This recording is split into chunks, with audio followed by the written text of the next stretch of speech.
올해 비정규직 근로자가 700만 명을 넘어섰다. 오늘 통계청이 발표한 이 조사로 인해 문재인 정부 일자리 정책에 대한 비판이 제기되고 있습니다. 기획재정부와 통계청의 말은 조사 방식을 바꿔 나타난 결과이기 때문에 이전과 단순 비교해서는 안 된다라는 설명입니다만 그동안 통계에 잡히지 않았던 비정규직 숫자가 상당했다는 설명도 가능해 보입니다. 정부 노동정책에 근본적인 재점검이 필요한 상황인 것 같은데요. 이 문제에 관련 전문가 의견 들어보겠습니다. 한국 비정규직 노동센터 이남신 소장 연결합니다. 소장님. 네, 안녕하세요. 예, 안녕하십니까. 네네. 오늘 통계청 발표 어떻게 보셨습니까? 일단 그 기간제 노동자와 관련해서 그전에 이제 누락이 됐던 노동자들이 있었잖아요. 예. 그런데 이제 언제까지 일할 겁니까라는 고용 예상 기간 질문을 추가해서 그 노동자들이 포착된 것은 뭐 일부 진전이라고 보고요. 실태는 정확하게 파악해야 되니까요. 다만 이전 20여 년 동안 저희가 지적해왔던 이제 통계청 이제 통계조사상 가장 큰 문제점은 그 외에 누락되는 노동자들이 너무 많다는 겁니다. 예. 특히 플랫폼 노동을 비롯한 최근 급증해 오고 있는 특수고용 비정규 노동자들 200여만 명 이상이 누락됐다고 보여지고요. 그리고 사내하청을 비롯한 불법 파견 간접 고용 비정규 노동자들도 거의 뭐 100여만 명 가까이 빠지는 것으로 지금 저희가 추산하고 있거든요. 예. 그런데 이제 이런 문제들이 계속 시정되지 않은 채로 지금까지 왔기 때문에 뭐 그 부분에 대해서는 지금부터라도 개선 방안을 찾아야 한다고 생각합니다. 예. 그런데 조사 방법이 좀 바뀌었기 때문에 과거 통계와 증감폭을 바로 밑으로 비교하기는 어렵지 않느냐, 이게 아마 정부 이야기인 것 같은데요. 뭐 기본적으로는요. 예. 그 기간제 노동자는 지금 뭐 수년 동안 줄고 있는 추세였거든요. 예. 그렇기 때문에 뭐 기간제 노동자의 등락 진폭을 가지고 뭐 비정규 문제가 심각해졌다, 완화됐다 이렇게 평가하는 것은 저는 이러다고 생각하고 예. 전체적인 추세로 보면 기본적으로 지금 700만 명대로 나왔습니다만 총 규모에서는 잘 줄지 않고 있는 문제가 있다. 그리고 이제 급여를 비롯한 차별 격차 문제와 관련해서는 뭐 문재인 정부 들어서서 다소 좀 나아지고는 있습니다만 예. 기대에는 못 미치고 있다, 이렇게 말씀드릴 수 있습니다. 예. 지금 보니까 정규직은 한 1,300만 명, 비정규직은 네. 700만 명 이렇게 잡히는데요. 네네. 어떻습니까? 방금 그 정규직과 비정규직의 임금 차이는 문재인 정부 들어서 다소 완화된 측면이 있다고 말씀하셨는데. 그런데 이제 지금은 다시 예. 뭐 여러 가지로 좀 주저앉고 있는 양상이어서 좀 더 두고 봐야 하고요. 예.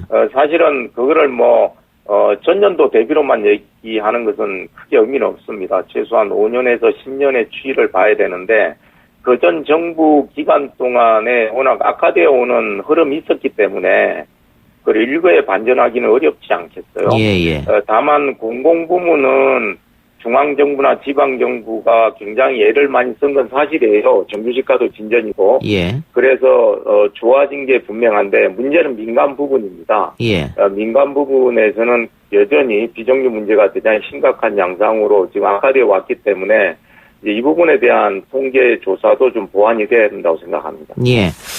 그리고 정부가 이번에 일자리가 많이 늘었다 이렇게 얘기했는데 그 네. 대부분이 비정규직 일자리가 늘어난 것 아니냐. 특히 60대 이상을 중심으로. 네네. 지금 뭐 이제 단시간 지금 일자리가 늘어온 건 사실이고요. 예. 뭐 그거는 이제 우리가 뭐 어르신 일자리라고 얘기하는, 그리고 또 청년 일자리를 얘기하는 이제 그 부분에서 이제 불안정한 일자리들이 늘어온 그 문제가 있긴 있는데. 예. 근데 이제 실제로 그 부분도 통계상 단언하기는 지금 아직은 좀 뭐 쉽지 않은 부분이 있고요. 기본적으로 통계청 조사 자체가 샘플 조사입니다. 예. 이게 뭐 7, 8만 가구로만 한정돼서 하는 거기 때문에 우리나라 전체 비정규 문제와 연동해서 단언하기는 대단히 어려워서 기본적으로는 통계 조사 샘플도 늘리고 인력과 예산을 투입해서라도, 그리고 여러 부문별로 실효성 있는 대책이 나올 수 있도록 좀 더 세심한 그런 좀 준비가 필요하다고 생각합니다. 예. 문재인 대통령이 후보 시절에도 네네. 이 정규직을 많이 늘리겠다 이런 공약을 했고 또 대통령 잘했죠. 예. 취임하고 나서도 비정규직의 정규직화 이걸 국정추진과제 1호로 이야기했거든요. 네네. 예, 지금 2년 반 정도 지났는데 어떻게 결과가 나타나고 있다고 보십니까? 어떻게 생각하세요? 저는 뭐 문재인 대통령이 우리나라 현대사에서 처음으로 공공부문 비정규직 제로를 선언하셨잖아요. 예. 그건 굉장히 잘 했다고 생각하고요. 예. 다만 이제 그런 정치적 선언에 걸맞는 이후 이제 관리가 되었느냐. 이제 그 부분은 좀 아쉬움이 있습니다. 뭐 인천국제공항공사를 비롯해서 최근에 문제가 되고 있는 톨게이트에 예. 이르기까지 비정규직 정규직화가 여러 가지 난항을 겪고 있거든요. 예.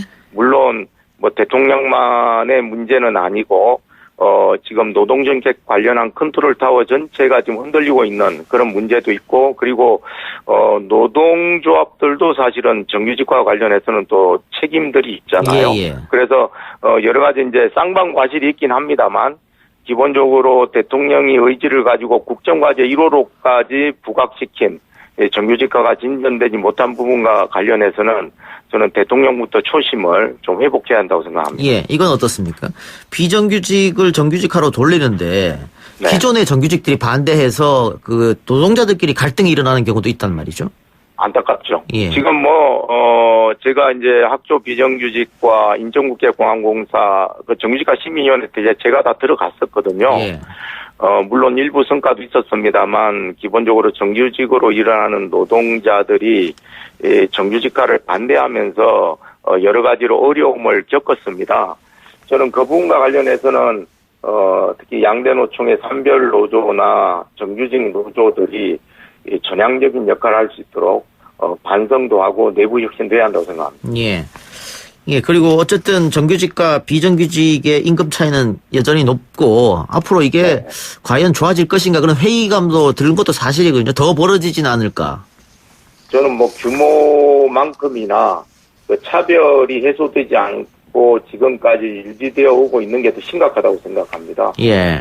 결국은 고용이 보장되는 것과 함께 가장 중요한 건 차별 해소인데요. 예. 그래서 결국 이 부분과 관련해서는 비정규직을 고용할 때 예를 들어 호주나 프랑스처럼 비정규 수당을 오히려 더 보장을 해서 인건비 절감을 이유로 또는 시운 해고를 이유로 비정규직을 남용하지 않도록 하는 그런 특단의 대책들이 이제는 좀 도입이 돼야 한다고 생각하고요. 예. 그리고 문재인 대통령 공약에서도 비정규직 사용사주 제한이나 동일가치노동 동일임금이 들어가 있지 않았습니까? 예. 그게 지금 추진이 안 되고 유실되고 있거든요. 예. 더불어민주당도 지금 집권 여당인데 나몰라라 하고 있고 이런 공약 이행에 대해서도 재점검하고 비정규직 규모와 차별이 더 나은 방향으로 문제가 개선될 수 있도록 저는 노사정이 힘을 좀 모아야 된다고 생각합니다.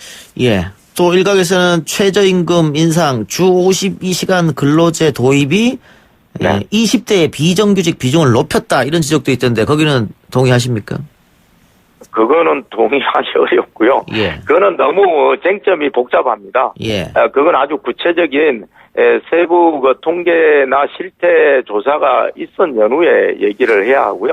예. 심지어는 최저임금 인상할 때 뭐 자영업자들이 다 문 닫을 것처럼 얘기했지만 나중에 정작 그 구체적인 실태를 보니까 오히려 자영업자 조건도 개선된 부분도 있었거든요. 예. 그리고 청년들은 오히려 청년 일자리가 더 나은 방향으로 최저임금이 오르는 만큼 나아지고 있다고 또 얘기하고도 있습니다. 그래서 여러 가지 이제 부작용이 없는 건 아닙니다만 단언해서 52시간제 시행이나 최저임금 인상이 20대 비정규직을 늘렸다? 그거는 저는 가짜 뉴스에 가깝다고 생각하고, 그런 부분에 대해서는 좀 더 팩트 체크를 해야 한다고 생각합니다. 예. 근데 결국은 또 최저임금이 이번 정부 들어서 어쨌든 대폭 인상이 됐기 때문에 특히. 네, 제가 최저임금위원회 위원이었어요. 예. 예. 특히 이제 뭐 소상공인들 같은 경우에는 그 채용하는 게 좀 어렵지 않았느냐 뭐 이런 얘기가 있어서 제가 한번 여쭤봤는 거거든요. 네, 맞습니다. 뭐 그런 게 있었고요. 이제 그런 부분에서 사실은 정부가 이게 최저임금 인상만으로 최저임금 인상을 통해서 자영업자들까지 포괄하는 이런 소득주도 성장을 할 수는 없거든요. 결국은 뭐 재벌 개혁이라든지 경제 민주화라든지 이런 유관 경제 정책들이 같이 작동이 돼야 합니다. 예. 근데 이제 너무 최저임금 원포인트로 그렇게 이제 사실은 정부가 추진을 했고, 그것과 관련해서 좀 더 입체적인 그런 이제 전략이 저는 좀 부족했다고 생각하고 그 부분은 대단히 좀 아쉽고요. 다만 최저임금을 이렇게 이제 인상하는 추세로 가져온 것은 지금 저임금 노동자 문제가 워낙 심각하기 때문에 또 예. 비정규 문제 핵심이 차별 아닙니까? 저임금? 예. 그런 부분에 있어서는 굉장히 중요한 저는 뭐 긍정적인 계기를 만들었다고 보여지고 다만 을들끼리 대립하는 특히 자영업자가 어려움을 겪는 문제와 관련해서는 저는 좀 사회적 합의 수준의 그런 지혜를 모아야 한다고 생각합니다. 근데 지금 비정규직 문제, 뭐 파견, 뭐 또 용역, 기간제, 시간제, 한시적 이런 일들 네네. 우리 경제가 90년대 너무 후반 들어가면서 어려워지면서 96년 노동법 날치기 있었고 97년, 98년 IMF가 터지면서 이렇게 됐지 않습니까? 네네. 근데 다시 우리 경제가 지금 많이 회복됐는데 일자리 문제는 예전으로 돌아가지 않고 더 세분화되면서 비정규직이 늘어나는 일이 벌어지고 있단 말이에요. 근본적으로 해소할 방법은 없는 겁니까?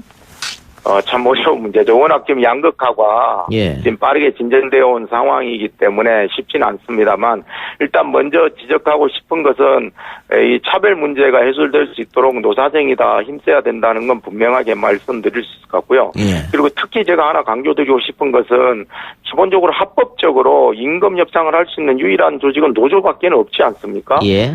그런데 이제 비정규직 노동자들의 노조 조직률이 2% 남짓 불과해요. 예. 이거는 거의 사실 무권리 상태라고 보아지거든요. 예. 그래서 노조 조직률이 오르는 것만큼 이런 임금 격차나 차별 문제가 해소될 수 있기 때문에 저는 정부와 국회도 나서서 대통령이나 집권 여당의 공약에도 있는 것처럼 이런 문제가 해결될 수 있도록 뭐 비정규직 사용사유 제한을 비롯해서 비정규직 규모를 줄일 수 있는 입법 과제들도 좀 이행을 하고 그다음에 차별도 시정될 수 있도록 하는 방향으로 지금은 좀 힘써야 한다고 생각하고 그 부분에서 비정규직 노동자들의 노조 조직률을 올리는 것만큼 중요한 지렛대는 없습니다. 그래서 그 부분에 대해서도 우리 사회가 노조에 대한 여러 가지 이런저런 부정적인 인식도 있습니다만 저임금 노동자가 만드는 노조는 저는 공익이라고 생각합니다. 네, 알겠습니다. 그런 부분에 대한 인식 바꿔야 한다고 생각합니다. 예, 마지막으로요. 지금 특히 보수 야당에서 비정규직이 문재인 정부 들어서 증가했다고 해서 비판하고 있는데 그런데 네네. 보수 야당이 주장하는 것도 노동시장의 유연성을 강조하는 부분이거든요. 그렇죠. 오히려 지금의 보수 야당이 집권했을 때 더 심각했죠. 그래서 지금 앞뒤 논리가 좀 맞지 않는 것 같아서. 네네. 지금 이제 오히려 문재인 정부는 노동정책 수준에서는 훨씬 전향적이고요. 예. 다만 이제 이전에 우리가 이제 노동적폐라고 얘기했던 너무 많은 비정규직, 너무 많은 차별, 그리고 너무 많은 나쁜 유연화가 되어 있는 조건에서 개선하려고 하니까 일거에 안 되는 거죠. 예. 저는 뭐 일종의 진통이 불가피하다고 생각하고 그리고 또 문재인 정부 스스로가 이제 초심을 지금 제대로 지금 유지하지 못하고 있는 문제가 같이 지금 이제 연동되면서 어려움을 겪고 있는데 저는 보수 야당들이 비정규직 늘어난 거를 문재인 정부 탓으로 돌리는 것은 굉장히 비겁한 그런 정쟁 논리라고 생각하고요. 그 부분에 있어서는 오히려 자신의 과오를 반성하면서 이 부분과 관련해서 좀 사회적인 힘을 모으는 데 좀 집중해 줬으면 좋겠습니다. 알겠습니다. 수사님 오늘 말씀 고맙습니다. 네, 고맙습니다. 네, 지금까지 이남신 한국비정규노동센터 소장이었습니다. 1부 순서 마치고요. 2부 최강병기 코너로 돌아옵니다.